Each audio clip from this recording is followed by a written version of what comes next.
And there we go. Brilliant. Thank you. So, welcome to the show. Tonight we have Officer Jon Rappa. Sergeant, isn't it, John? Sergeant, yes, sir. Yes, sir. Sergeant. So, That's all right. John, welcome to the show. Thank you. And we're going to be discussing about like law enforcement, body language, and how the two marry up and how other people can use it in their life too. Absolutely. I appreciate it. Thanks for having me. No problem at all. To start with, what got you into this in the first place? What was the thing that inspired you to kind of because you don't learn this in basic training, do you? No. So when you say this, you mean law enforcement in general or the body language? Let's go down the route of body language to start with, Sure. and we'll take it from there. So many years ago, before I got into law enforcement, police work was always my ultimate goal. But when I was young, I got into loss prevention, and I was working, catching shoplifters and so forth. Well, I got promoted, and they sent me because now my new duties included dishonest employee investigations, internal theft. Oh, okay.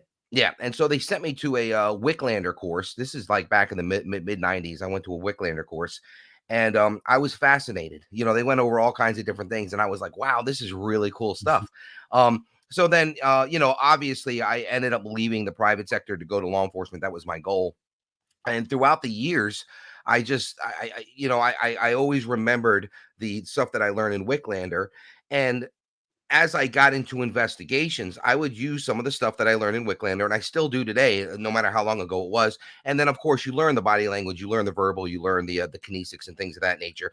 And then, obviously, as an investigator, as a law enforcement officer, I really found the importance of being able to read body language, not only for stress, deception, but also for officer safety. I mean, to be able to read the body language and see if somebody's getting ready to run or they're going to fight. Yeah. Or something like that, it really increases your officer safety. So really learn to read people's body language for all different aspects. But I think that was it. Just as my law enforcement career progressed, I became more interested in it. I took numerous courses, and then of course I started teaching many years ago. And it's funny when you teach.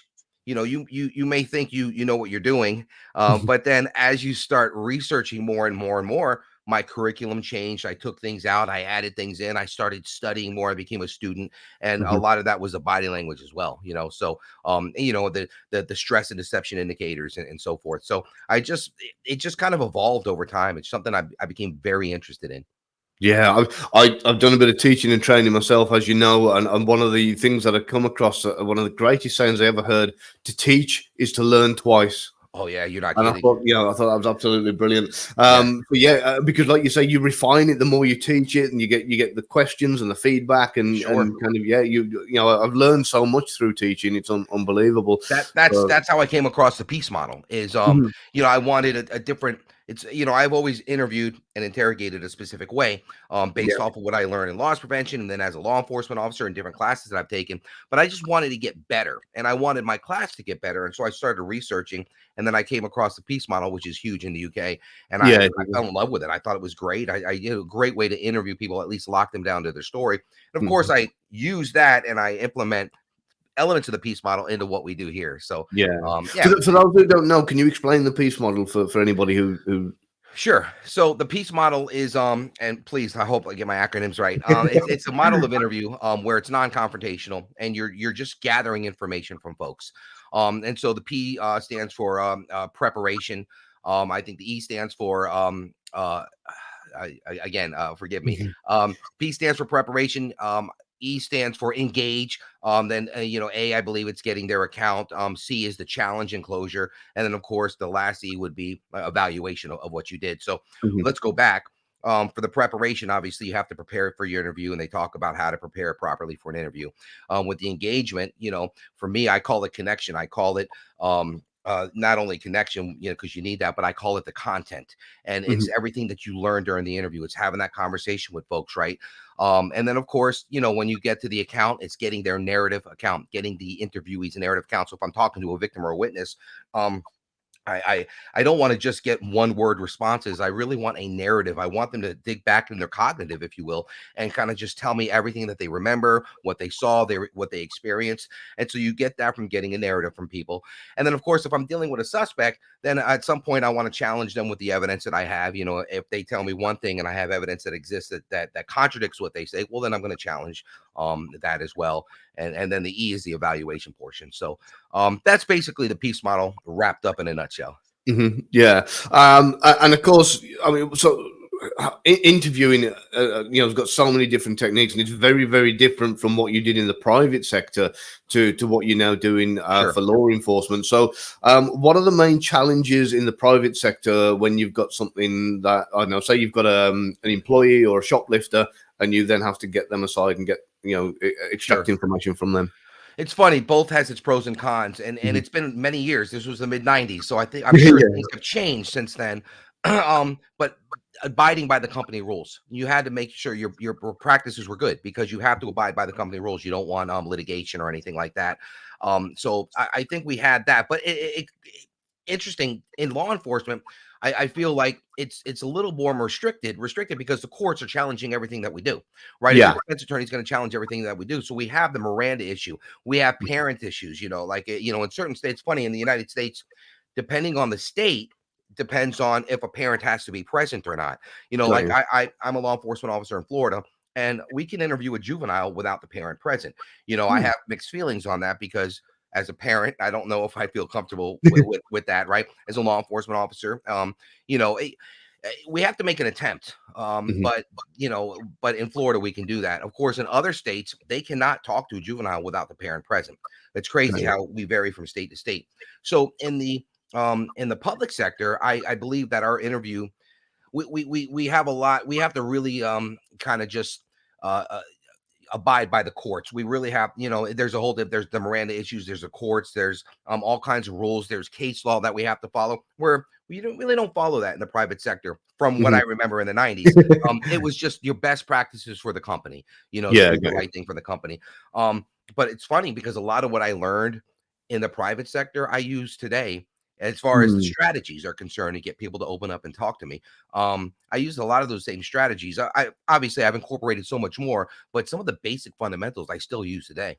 Yeah, so you believe that the working in the private sector first has definitely given you an advantage then? Oh, absolutely. Yeah, 100%. And I did the extreme. I left the private sector where I got the foundation, and then I went to the Department of Corrections and worked inside of a state prison for 4 years. Oh, wow. And you want to talk about learning to read people. I Yeah. was young, I was naive, and I learned a lot. I learned about communication. I learned about how to respect people. I learned how to talk to people. And of course, you read everything around you because it's a very Mhm. dangerous environment. And so by the time, excuse me, by the time I went to law enforcement, on the street side, I feel like I had a really good, solid grasp on communication, on reading people, on conducting interviews, and so forth. I just, I was still green, I was still new, and I had the fundamentals down, but I really needed to, make myself better, if you will. Oh, yeah, going back to what you said there, some of the best body language readers in the world are the inmates long term Yeah, yeah.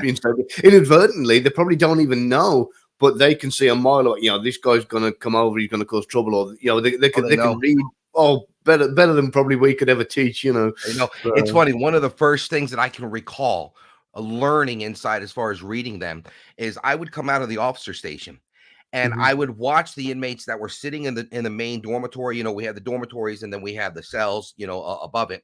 And the ones that were sitting down watching TV, when I'd come out of the officer station, I'd immediately look at their eyes and see where they were looking because they were the mhm, lookouts and they yeah, never knew it, but they always gave it away. And wherever they yeah, were looking, that's where I'd yeah, make a beeline to. And you'd that's always it. get somebody doing something stupid, Yeah, and watch that where was, their eyes go. yeah, one of the first lessons that I can recall learning as far as being experienced, getting that experience, reading people just by doing that alone. Mhm. Yeah. Yeah, that's I love that. There's a thing that I used to teach people when if you're in a group of people and there's a joke and everybody starts laughing, watch where people's eyes go, because people when the punchline comes out and everybody's laughing, people naturally look at the person they find most attractive in the room, or the person that they like the most in the Oh, room. that's Um, so good. yeah, so when I say like, it doesn't necessarily have to be a sexual attraction. It might just be, Sure. it could be, two men that, like, I really like that guy, or whatever the case may be. So it doesn't necessarily have be sexual attraction, but that's exactly the same kind of thing as what you were just kind of Yeah. explaining. You go out there and straight away, they're like, Yep. Yeah. It's funny that you say that because Dr. Cialdini, Robert Cialdini, if you've ever read the book Persuasion, Uh-huh. he talks about the 6 principles of persuasion. He talks about liking and he talks about social proof. And social proof meaning we look to the actions of others to Mhm. see what's acceptable behavior for us.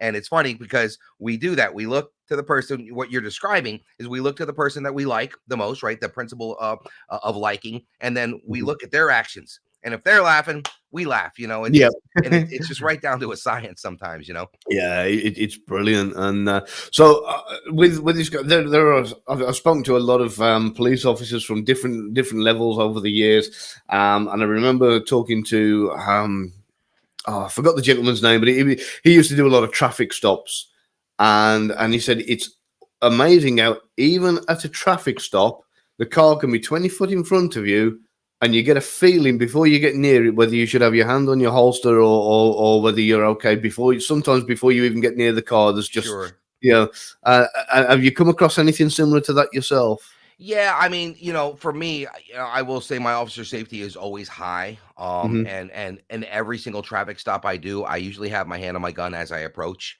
And of course, at least close. So I've always done that. But it's funny that you mentioned that because there are things that we do instinctively that we learned over the I don't even think we realize it based off of what you said.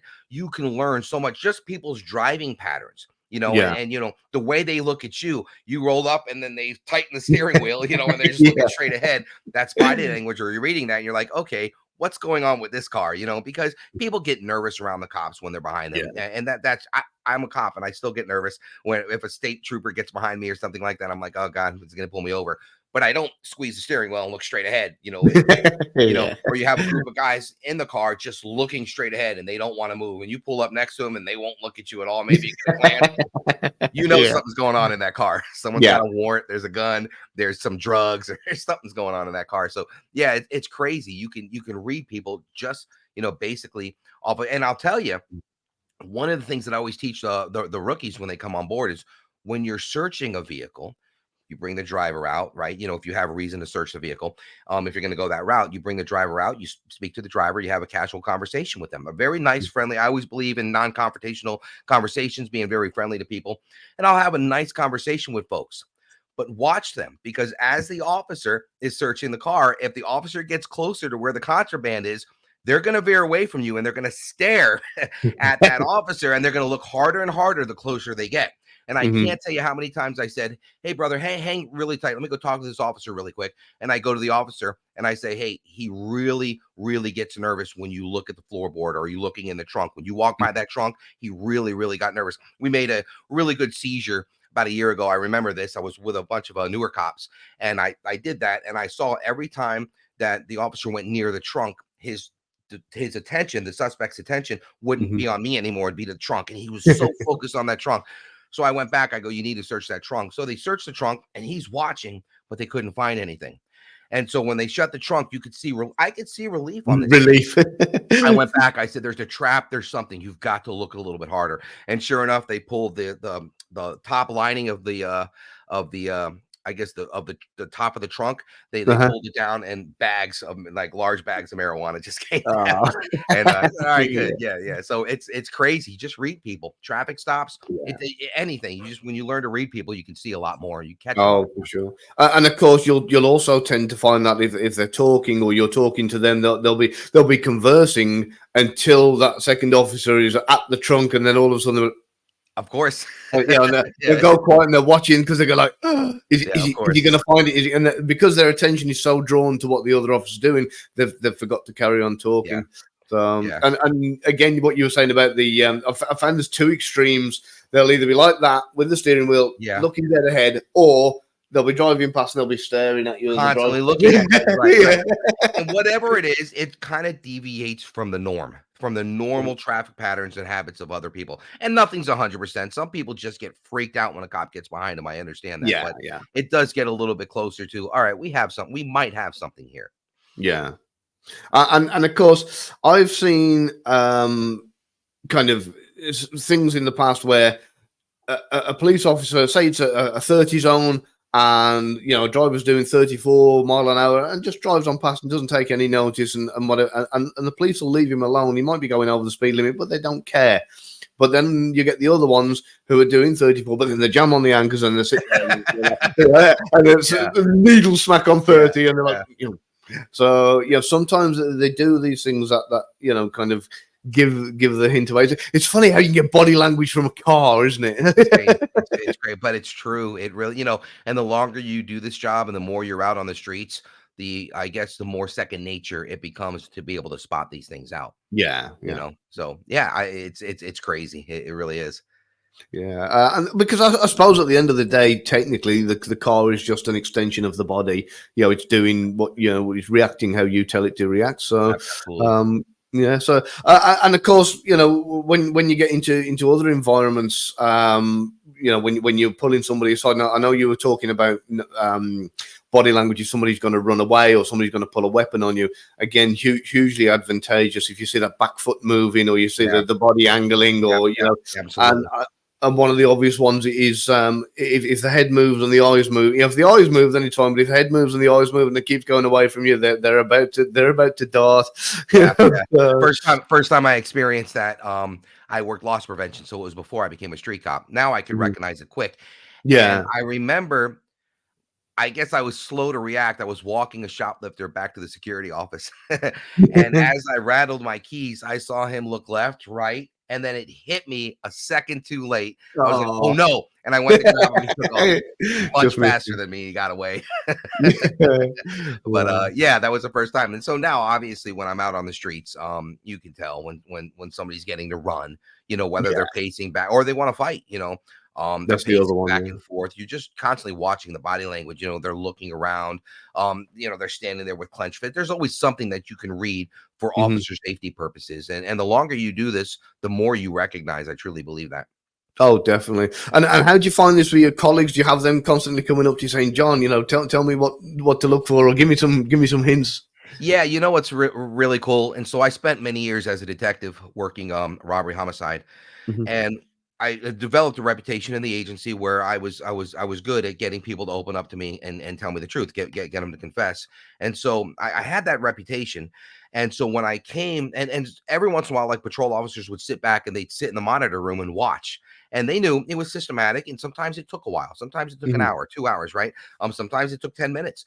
But I developed that reputation. So when I came to the streets, I was teaching interview and interrogation as well. And one of the things I wanted to teach was specifically police officers, patrol officers, how to do what we do in the box, but how to do it on the road. So I practiced a lot. When I got promoted to corporal and then I got promoted to sergeant, obviously they put me back on the road.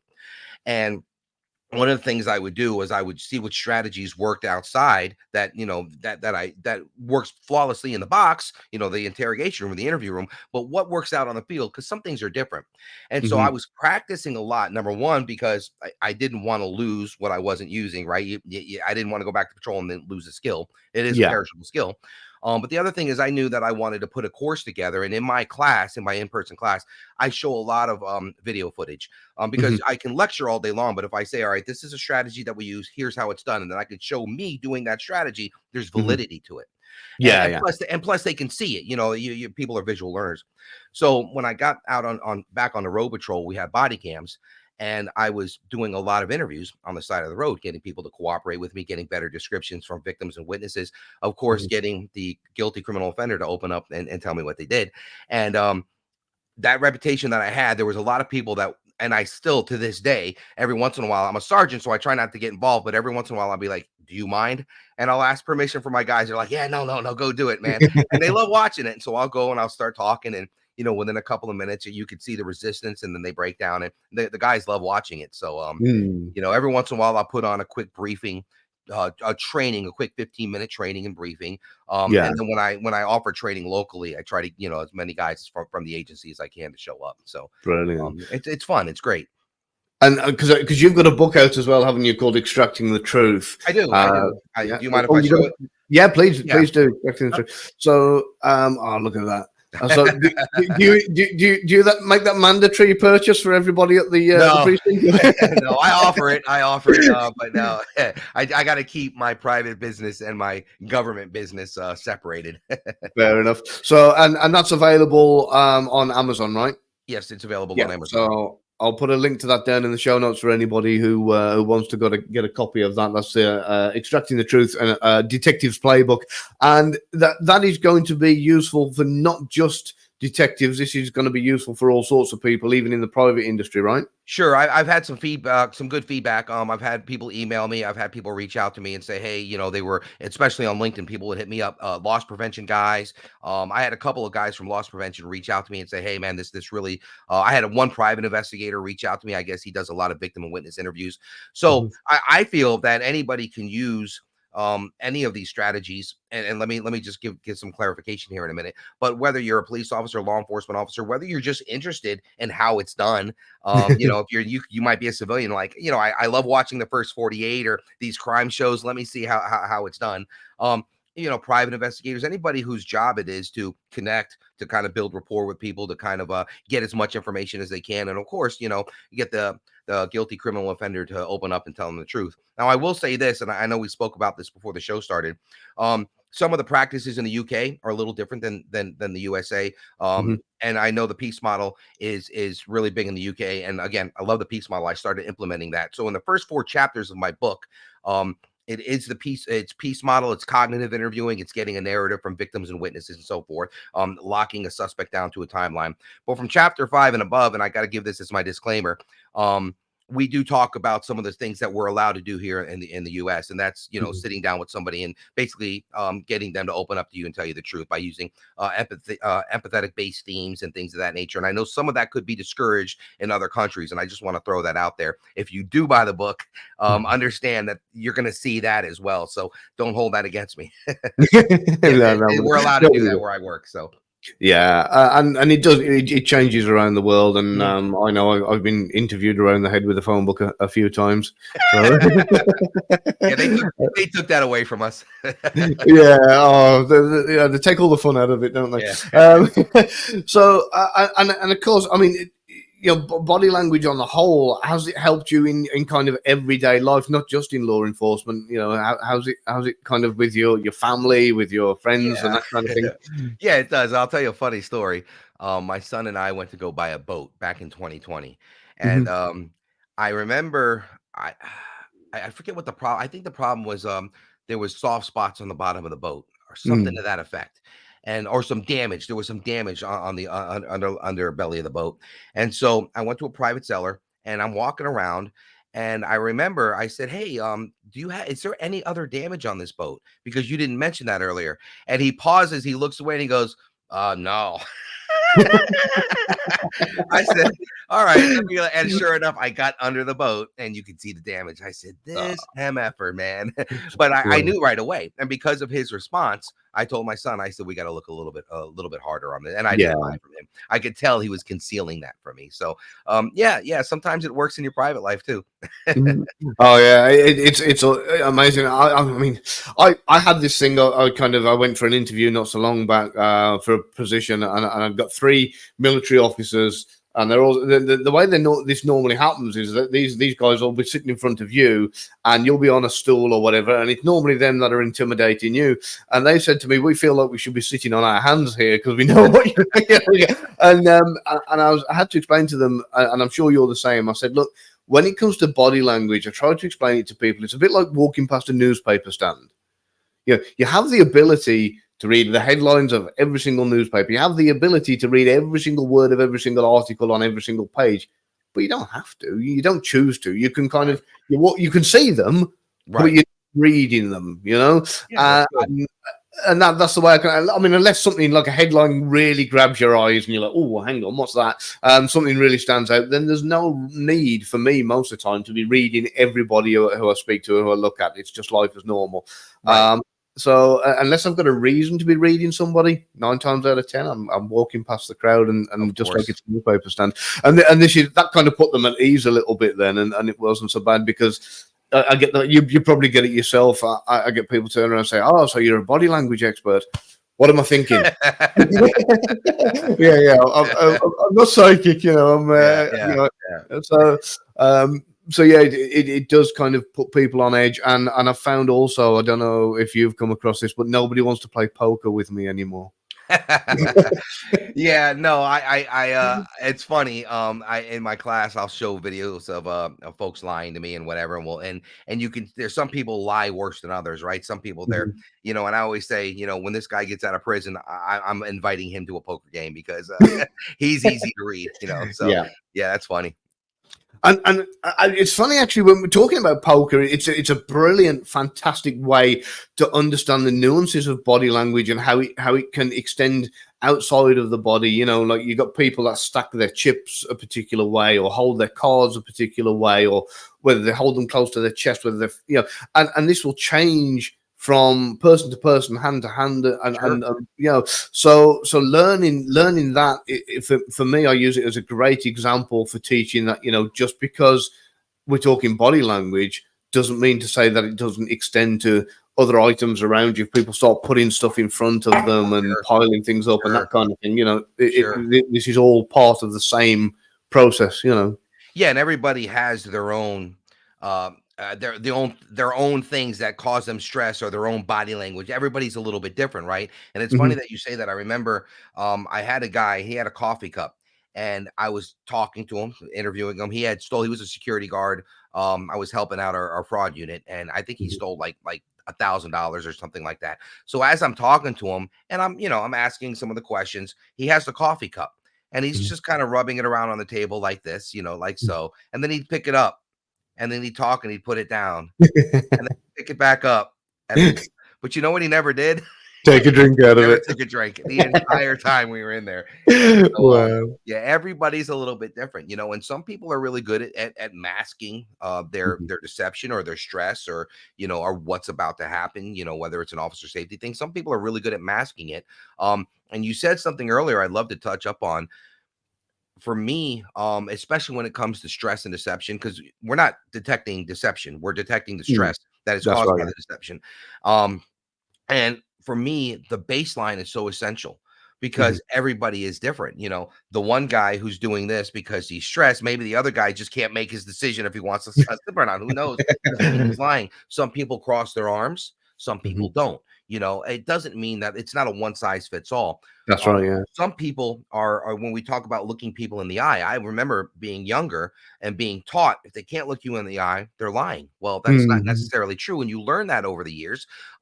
Some people are introverts. Some cultures don't believe in looking men in the eye, right? So mhm. you have to keep that in mind, and you really have to learn to read body language. And I always tell the guys when I'm training them, if I'm teaching a class on stress and deception, if you're not going to have a casual conversation with somebody for 10, 15 minutes and get to know what their norms are, get to know what their baselines are, you're making it that much more difficult to try to read their deception because it's going to be near impossible because you won't know if they've deviated from their norms. That's And right. then once they deviate from the norms, you have to ask yourself, all right, did they deviate because they're stressed and uncomfortable about the question, or are they Mhm. lying about that question? Right. So it's not, it's, yeah, it's, there's so much more than just looking at somebody, watch them cross their arms and go, got them. Ah, No, not exactly. necessarily. There's a lot that goes on to that. Yeah. I mean, you hit the nail on the head there with what you said about, like, what's normal for them. It might not be normal for somebody else. And you have to, like you say, you have to know what's normal for them to know when they do something that isn't. And something I tried to explain to so many people, and this is where people go, oh, damn, do you want to make it any harder? And I explain that even the baseline itself moves. Right. Like your baseline at home with your family is different to your baseline in a court of law. Right. It's going to be Because, different to your baseline when you're out drinking with the guys. It's right. going to be different to your baseline when That's you're at good. work. And of course, understanding that, how you act and what is normal for you and Yeah. what, in certain circumstances is going to also adjust, and there's a frequency to it. Yeah, yeah, no, that's so good. You're absolutely correct. Everything changes. Everything. I mean, think about how, you are at home, and then if you're being questioned by the police on the side of the road. That Exactly. alone, that alone is stressful. So your Yeah, yeah, baseline is going to go through the roof. Your yeah. baseline is going to be way up here. It's not going to be E- down here when you're having a cup of coffee, having a conversation with your family. It's going to be exactly. way up here to begin with. So yeah, Yeah. I love what you just said. The environments change, and so do Mhm. your baselines from individual Exactly. to individual. Yeah, Yeah. and your baseline can. I've even seen baselines change within people just because, like, I mean, I don't know about you, but if somebody, if I were to get arrested at, I don't know, 9 o'clock at night, for example, and I'm in the middle of a podcast and I'm having my third cup of tea and I'm pretty wired, I could sit down in the police station all day long and say yeah and tell them everything that happened, and yet Right. if they arrested me at 4 a.m., I'd be sitting down in the police station going. That's Eh. right. That's right. You bring a Yeah, good point. so again, you could still have the same environment, but the Sure. time of day and so many other factors are going to Other affect what factors. that person's baseline is. And me at 4 o'clock in the morning, I'm going to be, I don't care. Yeah. Yeah, I just want to go back to So bed. good. Yeah, that's so good. Yeah, I think it's extremely important, and it's funny. Some of the courses that I've taken at the earlier part of my career, they didn't really touch up on that. That's stuff that I've learned later on. Hmm. And we talked earlier about becoming better as a teacher. Well, that's one of the things I became better at because the way I viewed detecting deception, and I always do that because it's stress that we're Yeah. detecting, right? But every class is deception. The way I view it now and the way I viewed it then are completely different. One thing Hmm. that I harp on is nothing is 100% accurate. There's no No, no. 100% science to this. Hmm. We could be wrong. So I don't agree with, let's say in an interview or an interrogation setting with a suspect, I don't agree anymore. Now, years ago I did because it was the way I was trained. But as I learned, I said, man, I think I've been doing it wrong all these years. I just want a little extra caution. So I don't believe if somebody shows all these signs of stress or these signs of deception, I don't believe in going in for the kill and going, all right, this guy must be lying to me. Let me get in there and push the issue. For me, there's Yeah. got to be evidence. There's got to, or what I do is I take the stress that I see in them. If I ask somebody a question like, let's say hypothetically, there was one video that I show on my course, where a guy shot up a vehicle. There was a 10-year-old girl in the car. It was a beef between him and his barber. And so he ended up unloading a magazine inside of the vehicle. And so I asked him, I said, hey, at any time of the day, I talked about cell phones and I kind of baited him with that. So he knew Mhm. that we would know where he was at. I said, when I get your cell phones, is it going to show you at the mall that day? And he goes, yep, immediately. Like, yep. I said, okay. I said, is it going to show you at the incident location? And he moved his body, did a little body shift across his arm and went, psh, no, it was completely different. And so Yeah. I knew that dude was at the incident location. But of course, I'm not going to press him on it because what if I'm wrong? What if he's just uncomfortable with it? So Yeah. that question right there, if I'm going to do anything, now I'm going to look into him just a little bit more. I'm not necessarily Yeah. going to interrogate him or try to get him to tell me the truth, but he's showing signs around there. Now I'm going to Mhm. touch up on the incident location. We'll have a conversation about that for a little while. Mhm. And maybe he'll come clean. Maybe he'll do this again. Maybe he'll do some other things. Maybe I'll learn something new. But that's the question I'm going to focus on. And if we didn't make the arrest, which we did because he ended up confessing and we had tons of evidence. Mhm. If we ended up not making an arrest, now I'm going to look a little bit further into that. I'm going to look at his phone records. I'm going to go down to the incident location, in which we should have done anyway, in which we did. We're going to pull video surveillance. I'm going to go to Yeah. the mall just to see if he was at the mall, right? Yeah. Which he was. So, I think there's instead of using it body language and deception and things of that nature as the end all be all, just use it as a tool to make your Yeah. Exactly. investigation Yeah. better. That's it. It's leverage at the end of the day. It allows you to spot something and probe further, and say, something there that raised a little flag, and I want to investigate that a little bit further. Absolutely. Uh, you Yeah. know, and of course, the words that are being said are equally as important as as the body language itself. I mean, I've done statement analysis. I don't know if you're Okay. familiar with yeah. And again, I was just teaching somebody the other day just the basics of statement analysis, and you could say to somebody, hey, did you steal my wallet? And they could say, I don't know where your wallet is. Yeah. They And you can't go, yeah, answer a simple yes or no question. that's it. I didn't get a no. I Yeah. didn't Yeah. get a no. Absolutely. Yeah. Yeah.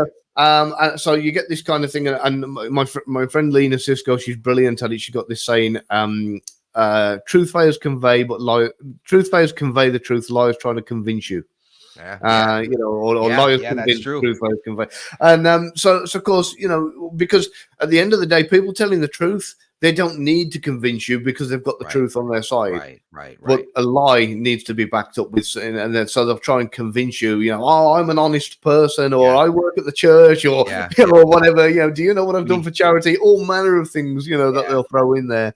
Go ahead. I'm sorry. I was going to say, I bet you've just seen masses of things like that over the years. Oh yeah, so we call them qualifiers and convincers, right? Yeah, It's funny as you're saying this, I'm thinking of that same case with the guy who shot up the barber's car, and I said, I remember asking him, we asked him, hey, what did the marshal service, what did the guy say to you when they put you in custody earlier today? And he goes, man, they're talking about, he says they're talking about 4 counts of attempted murder.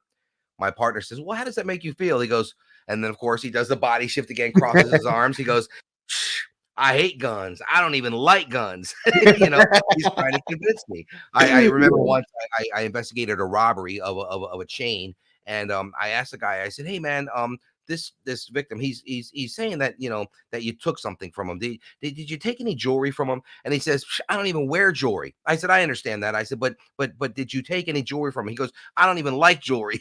Yes or no? It's that's it. Just need to know. That's all I need. One word. I love that. And of course, I'll state something here for the record. I have said it before. I've had lots of curveballs thrown at me, and I've got it wrong on occasions. Now, as long as you learn from those mistakes, and one of my biggest screw-ups ever, there was an incident. I'm not going to go too deep into the ins and outs because of the situation, but basically there was around about 100 employees at a firm. They interviewed all of them to start with over a particular incident, and they recorded the interviews.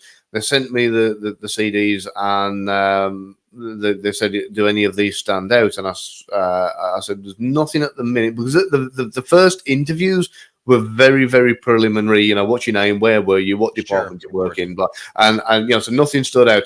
They narrowed it down to around about 10 people that had access and whatever else. And again, they sent me the CDs. And there was one particular lady. I might have said this before. With one particular lady, she's talking, and as she's talking, she goes, right. Every other sentence is like this, and I'm like, oh. And I've gone back to the original interview, and I thought, that didn't happen before. She wasn't doing it during the initial. How much time elapsed before the initial interview and then the interview where she's doing this? Well, it was a few months, and here's the thing: this is where I went so drastically wrong, because when the initial interview started, I think it was around about December, and it was a few months, and the season was about to change. And by the time I got there, and I said, and my bad entirely, because I generally look for clusters. I don't want one tell. Clusters, yep. So, and I'd convinced myself that, this was marrying up with other things she was doing. And I remember going down and I said, get her in the room. I want to interview her. And I was convinced that she was, the guilty party. And I went in and I said, "Hi, how you doing? Just going to have a chat." And she said, "Okay, I'm all right. The pollen count's really high though. That goes really." And because the season had changed and she was really highly hay fever, really bunged up with her sinuses. And I went, "See what I've done." So you recognized it, and that's so important. There's some guys that just can't get out of their own head and they won't recognize it. They're so convinced.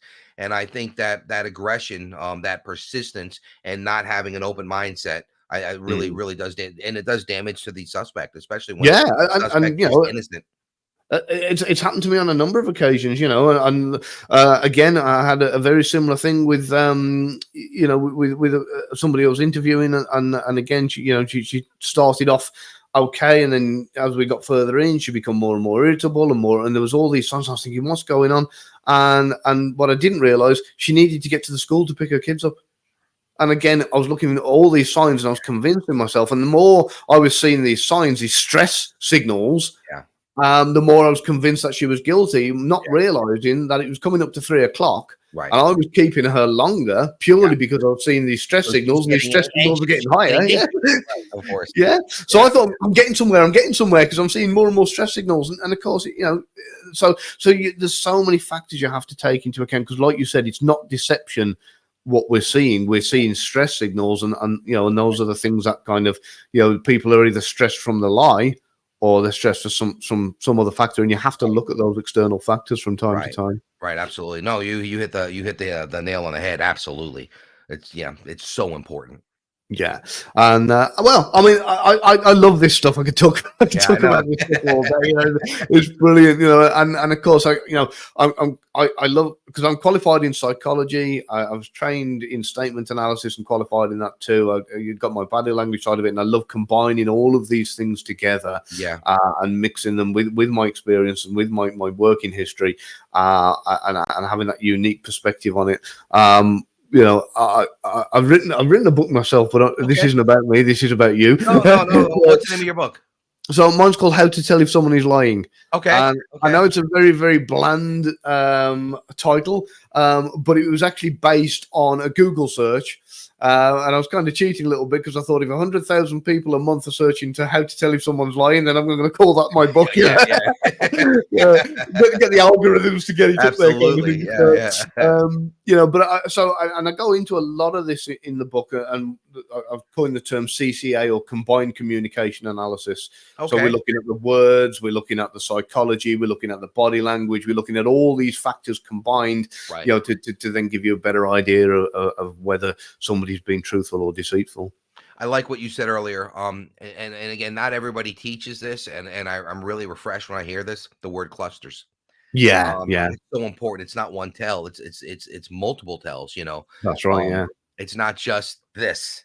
It's this, and then this, and maybe the qualifier, the convincer. All happening in succession of each other. exactly. That's huge. And of course, yeah. I mean, and when I'm watching somebody, I'm looking at everything from their breath location, their breathing rate, their blink rate.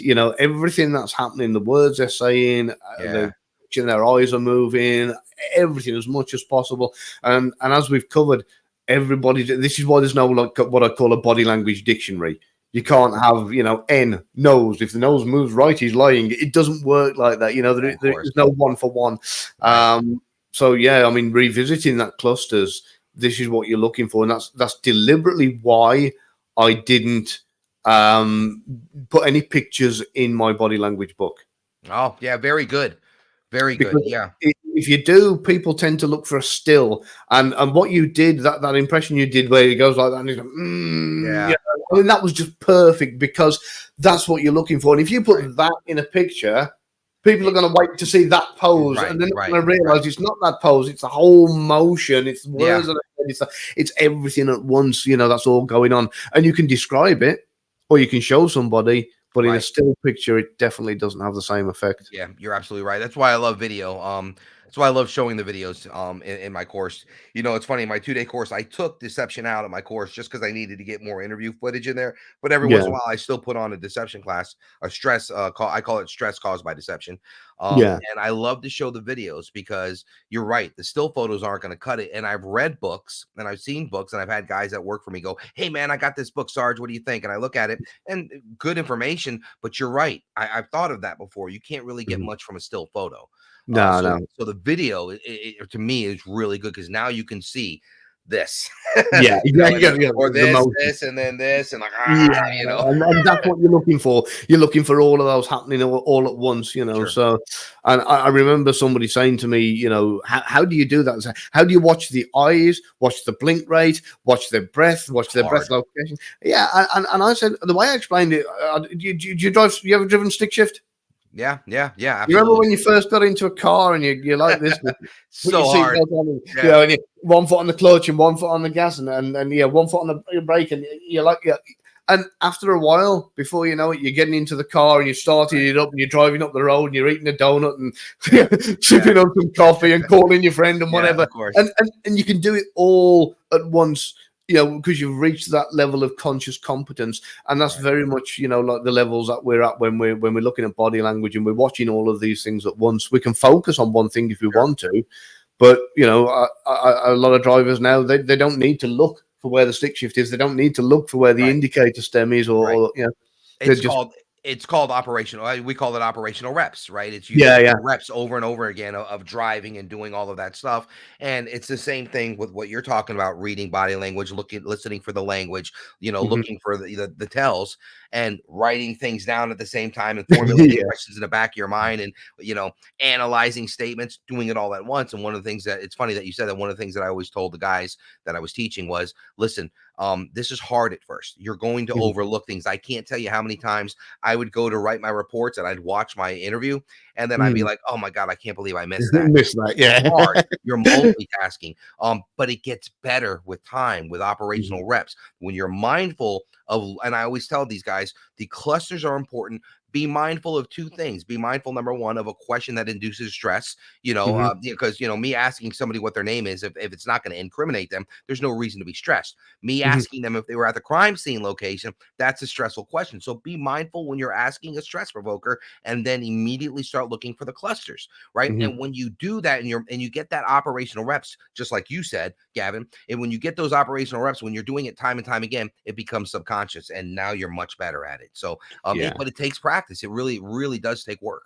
Oh, definitely. Yeah, it's something, it's like anything. You can't expect to just, from never having been in a car, just jump in and drive and be an expert, and it's exactly the same thing. You can't just expect to have a class or a lesson in this Right. and jump straight in it and be phenomenal at it. So, Of course. your classes, are they available to the public, or is it law enforcement only, or So what's eventually I will. Matter of fact, I'm probably where I'm going to be working on within the beginning of this year, 2024, of putting in, because I do online classes as well. I'm going to put an Mhm. online class together for civilian, because I've done civilian courses, but not a whole lot. Right. So I'm going to put an online course for detecting stress and deception for anybody.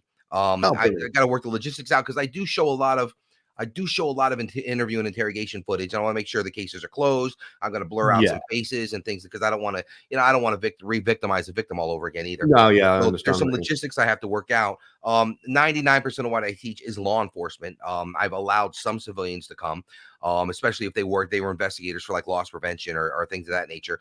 Right. Yeah. And then I teach a lot throughout the country, Mhm. throughout the United States. So do you mind if I give a quick plug on where you can find? Yeah, please go for it. Yeah. I appreciate it. So we got two websites. Number one, the company I teach for is called Advanced Police Concepts. You can find them at advancedpoliceconcepts.com. And then, of course, my website, if you just Google my name, Jon Rappa, it's going to pop up. But you can also jprseminars.com. And they'll list my classes, what I teach, and things of that nature. And we go all over. We're already booking 2024. So between working as a midnight shift patrol officer and then, doing these podcasts, and of course, that I'm not breathing. we're, Well, we're working. yeah. Well, you might get Christmas Day off if you're lucky. I do have Christmas Day off. I don't have Christmas Eve off. So yeah, Oh, you got time to wrap the presents on the way home that's right. then. Brilliant. So yeah, I mean, with everything said and done, we are coming up to the top of the hour. Sure. Is there anything that you think that we need to cover, or that might be useful for people, that we haven't touched upon? No, I will. Let me reiterate, kind of what we talked about. And because I love what you said about clusters. I think it's extremely important. There are a few things that I think are when you're wrapping it all up. Because what I do is when I teach my class, I show all the single indicators. And at the very end of the class, I do a lesson called, putting it all together. And Hmm. putting it all together includes the clusters. So I think it's just very important to reiterate that nothing is 100%. It's not an exact science. It's not a one size fits all. Just because somebody does something doesn't mean they're lying. They're stressed about something. You got to ask Hmm. yourself what caused that stress. You said it earlier, that girl having to go home and pick up her Hmm. kid, that causes stress. So you have to ask yourself, right? You got to be mindful of that. And then you got to be mindful of the stress provoking questions. Hmm. Is this question, could it induce stress? And if it does, pay attention. And my thing is it's timing. It's timing in clusters. Within 0 to 6 seconds, you're Oh going yeah. to see the clusters form. And if you see Mhm. one sign, that might be good, because sometimes I just see the one tell. But Mhm. if you see multiple signs coming after the stress provoker within 0 to 6 seconds, even if it succeeds for another 20 or 30 seconds, Yeah. that's a good thing. And does it mean they're lying? Not 100%. That's something to look into a little bit more, and maybe you revisit that question. Maybe you use that information to help with your investigation a little bit further. Yeah.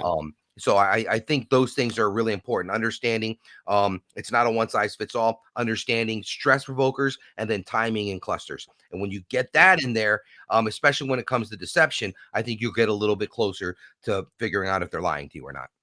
And I love what you said there about 0 to 6 seconds, because what a lot of people have got to take into account here is the fact that the brain works faster, that your thoughts work faster than words. So what's going to happen is you might be part the way through a question.